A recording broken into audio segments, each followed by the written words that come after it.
Hey guys, welcome to the Common Sense Football Show and welcome to today's show. Today we've got a lot to get through today. We're going to talk about Jude Bellingham and the Liverpool deal apparently being off. We're going to talk about the fisticuffs that took place between Sadio Mane and Leroy Sane. We're also going to go through yesterday's Champions League games and talk about the results and any news. And we're going to go through tonight's Europa League games and Europa Conference games. So, first things first, let's talk about Jude Bellingham and Liverpool. Apparently, the news broke yesterday that the deal, Liverpool have officially pulled out of the deal for Jude Bellingham. Well, there wasn't anything solid in place saying that Liverpool are actually, seriously considering the move for Jude. There was a romantic notion that, Gerrard was Jude's hero. He would get the number 8 shirt that Gerrard used to wear and that he would be the future Liverpool captain. So there were strong links based on romantic and, sort of ideal thoughts. But in reality, could Liverpool and their owners FSG actually afford the money, which would be 130 million plus that Jude would cost? It looks like no. It looks like Liverpool have officially pulled out. They've not actually said so. There's not been anything on any of their social medias or the Sky Sports News, but according to the media, the sports media, Liverpool have pulled out the move for Jude Bellingham based on the fact that they can't actually afford him. Is it good or bad news for Liverpool? From my point of view, I'm not one of these football people that think you need to go and spend an obscene amount of money on one player. Jude's a fantastic midfielder. He's a young midfielder. He would improve any team that he would join. But do you need to spend 130 million plus on one player, on one midfielder? Let's be honest. Liverpool have done fantastically well since Jurgen Klopp has took over, since FSG have owned the club. They've won Champions League, Club World Cup. They've won FA Cup, they've won Carabao Cup, they've won the Super Cup, they've won Premier League and the Champions League, as I've mentioned. They've won everything. There might not be multiple Premier League champions like Manchester City, but they've fought tooth and nail with Manchester City in most seasons, accruing crazy amount of point totals, almost 100 points, fighting Manchester City, hammer on tongue for that Premier League. And Manchester City have a lot more money than Liverpool. They're owned by a country, So I think Liverpool deserve a lot of credit. They deserve a lot. They've won every trophy available in that they could win domestically and in club world football. They've been going hammer on tongue, pushing Manchester City all the way domestically, even though they've not have the budget that Manchester City have. Klopp and Liverpool and FSG deserve a lot of credit. Listen, the reality is they don't have the money that Manchester City have, and they can't afford to pay for the players that Manchester City can easily pay for. So they probably have a strategy. So all of the Liverpool fans and all of the other, channels that are seeing this as a disaster, I'm not seeing it as a disaster because I support Arsenal, and Arsenal and Liverpool's model is very similar, and it can equal success as Liverpool have shown, and also Arsenal have shown this season with the progression that they've made. So Liverpool can identify quality players that will cost less than Jude Bellingham and try, instead of spending £130 million on one player, maybe they can spend that same amount of money and get 3 or 4 players, good players that might not have the ceiling or individually be as good as Jude, but together they can strengthen the Liverpool team more than one player can. And that's the school of thought that I'm from, that That's what scouts are there for. That's what coaches are there for. They're there for to try and get bargains, like an N'Golo Kante, like a Basuma, like a Caicedo, like a Mahrez. They're there to get bargains, and then top coaches like Jurgen Klopp and his team are there to improve those players. Not to go and just, the media says Jude Bellingham's worth 150 million quid. Nah, let's just go like championship manager like Chelsea and spend an inordinate amount of money on Jude Bellingham. As good as he is, he ain't worth that money. So why not spend the same amount of money and go and accrue 3-4 players?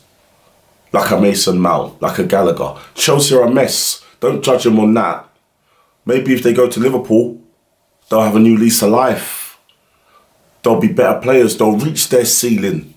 That's what football is. That's what a team is. 11 man on the pitch, not one man on the pitch. It's not Jude alone by himself. There's 11 man on the pitch. That is what football is. And during Liverpool's pomp, when I was at their prime, when they had Gigi Wijnaldum, Henderson, Fabinho, none of those players cost 150 million. Even combined, or 130 million, even combined, they probably wouldn't have cost 130 million, almost. But that combination in midfield was the engine for most of their success in midfield. Why not go through a similar strategy? So all the Liverpool fans panicking, don't panic. I would say trust FSG, they brought you success. Trust Jurgen Klopp, he brought you success and he's one of the elite coaches in the world. And if he leaves Liverpool, someone else will snap him up straight away. And be patient. Don't have entitlement. Football's a cycle, up and down, up and down. Liverpool will rise again. Trust their strategy, trust FSG, trust Jurgen Klopp, and the good times will return. I just hope from Jude Bellingham's perspective, he chooses the right football club for his development. Real Madrid are after him, Manchester City are after him, and other football clubs are after him, PSG, all of the top clubs. I just hope that Jude, his agent, his parents, they choose the right club for his development. I think Liverpool and Jude was the perfect fit. I hope that for Jude, because I like Jude, and I've got respect for Liverpool, I hope that they can somehow, in the future, get, find a way that, they can get together. I think Jude should stay. I think Jude should sign another contract at Dortmund with a buyout clause, and I think he should stay at Dortmund and develop his own personal game and try and bring success to Borussia Dortmund and take his time on this decision on what club he goes to next. No need to rush. He's still young, and it's a very, very difficult decision. That's my viewpoint on that. Let me know what you guys think in the comments below. The next thing I want to talk about is Sadio Mane, Leroy Sane fisticuffs. Apparently, Sadio Mane punched Leroy Sane in the face after they got smashed by Manchester City in the Champions League. Now, Sadio Mane left Liverpool because he didn't feel appreciated, because he felt that the Liverpool hierarchy and such appreciated Mo Salah more than him. Mo Salah's a better player than Sadio Mane. He's scored more goals. He's been more legendary since they've been at the club. Sadio's still an amazing player, loved by the Liverpool fans, respected by the African football fan and fans around the world. One of the greatest African players of all time, a Liverpool legend. So he shouldn't have worried about what the Liverpool hierarchy, who they thought was more important. He should have just, I believe, if there was an option for him to stay at the football club, I believe he should have just stayed at the football club. How much money do you need? As long as you have the love and admiration of the fans, who cares? And he had the love and admiration of the fans. And he ain't getting any younger. He's in his 30s now. So he went to Bayern Munich, hoping for a new challenge, hoping, for more glory. Started off well, got injured, and since the injury, post-World Cup, he hasn't been the same. He's been pretty much on the bench while he's been fit post-injury.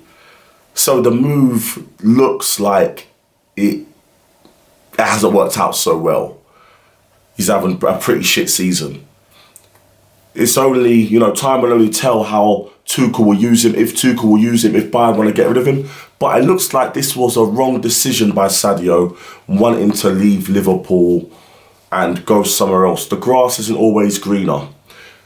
I don't know why Sadio punched Mane in the face. You know, it seems a bit silly. It wasn't Sané's fault that Manchester City beat Bayern. He was their most, you know, potent weapon in the first half, having, you know, Leroy Sane and Ederson having their own little private duel. Maybe because he believes that Leroy Sane didn't do his defensive duties. I don't know. But it definitely wasn't Leroy Sané's fault that Manchester City smashed them. They just got smashed by the better team.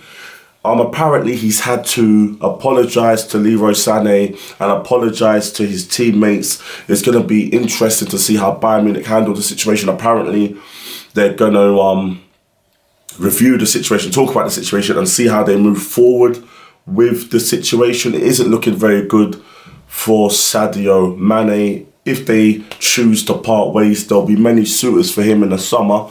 But I do feel like, you know, Sadio really could have stayed. If Liverpool wanted him to stay, or they preferred the younger option of a Darwin Núñez to try and rebuild and rejuvenate that attacking line, I don't know. But, you know, if Sadio Mane should just get his head down, train hard, be Sadio, be that humble, amazing, smiling, down-to-earth footballer that we all love, and just try and get back in form and try and make the Bayern Munich move work, show Bayern Munich what a top player he is. And just get your head down and try and secure the Bundesliga, because, you know, that's still in a balance between Bayern and Dortmund. And it'll be a disastrous season if Bayern don't win the Bundesliga. You know, along with being smashed by Manchester City in the Champions League, and it looks like Bayern are going to go out. So, Sadio, just keep your head down. Liverpool fans, let me know what you think in the comments section, or fans in general. Do you think Sadio leaving Liverpool was a mistake? And guys, let me know what you think between the incident between Sadio Mane and Leroy Sané. So yesterday, Champions League games. We had Real Madrid versus Chelsea, and we had AC Milan versus Napoli. Let's go through AC Milan versus Napoli first. Napoli pretty much dominated the game, but if you don't take your chances, bang, AC Milan got a chance and they took it. Like I mentioned, Napoli was without Victor Osimhen, their main goal-scoring threat. They still had Kvaratskhelia on the pitch, who was also a fantastic goal-scoring threat and assist king for them, but they couldn't manage to break AC Milan down. The return leg next week will be in Naples. Hopefully, Victor Osimhen will be fit for that game. It's only a 1-0. So I do think that if Napoli at home play to their capabilities, with or without Victor Osimhen, don't have too much for AC Milan. I still favour Napoli to go through over 2 legs. Chelsea versus Real Madrid, foregone conclusion. Real Madrid pretty much playing with Chelsea, beating them 2-0. Ben Chilwell getting sent off, and you know, the decision to sack Tuchel, then to sack Potter before the Champions League game, just looking oh so stupid. There was the Sky Sport reporter asked Todd Boehly yesterday, you know, if he felt there was any regrets since his tenure. Todd Boehly said, don't worry, that Chelsea are going to win 3-0 tonight against Real Madrid. I mean, absolute madness, insanity, stupidity. What in the hell is all that? I mean, I can't get my head around it. It's an absolute nonsense. You're going to win 3-0 at the Santiago Bernabeu? No, you're not, mate. No, I don't say you're going to win. It's like he's bantering his own fans, his own club. You know, I don't know what to say. Chelsea fans must be ripping their hair out. It's an absolute joke. Lampard's out of his depth. I mean, it was a pretty strong Chelsea team, but, you know, Real Madrid were just playing as if it was a training match, nice and easy, nice and comfortably, and just doing enough to get through. It's only 2-0, so technically Chelsea still do have a chance in Stamford Bridge, but, you know, it's not going to happen. It's not going to happen. Not with Frank Lampard at the helm, and it's a total joke at Chelsea at the moment. But, you know, long may it continue. Loads of banter for us who are non-Chelsea fans. Chelsea fans, it must be tough. I mean, I reckon you Chelsea fans, you're the architects of your own downfall. Okay, you didn't want Tuchel to get sacked, but you guys were going for Potter's head. And you guys were going for Potter's head. And it was unfair. The guy deserved the chance. He deserved time. And then, because of pressure, Todd Bowley's got rid of him. He's got rid of Potter. And now you got in Super Frankie Lampard. Super crap. And then you guys are cheering, yay, we got Frank, yay. And he's even bloody worse. So you Chelsea fans, you're the architects of your own downfall, because you should have gave Potter a chance.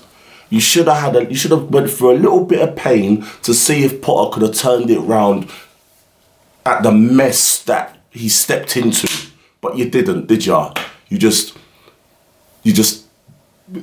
bothered him and slagged him off every week.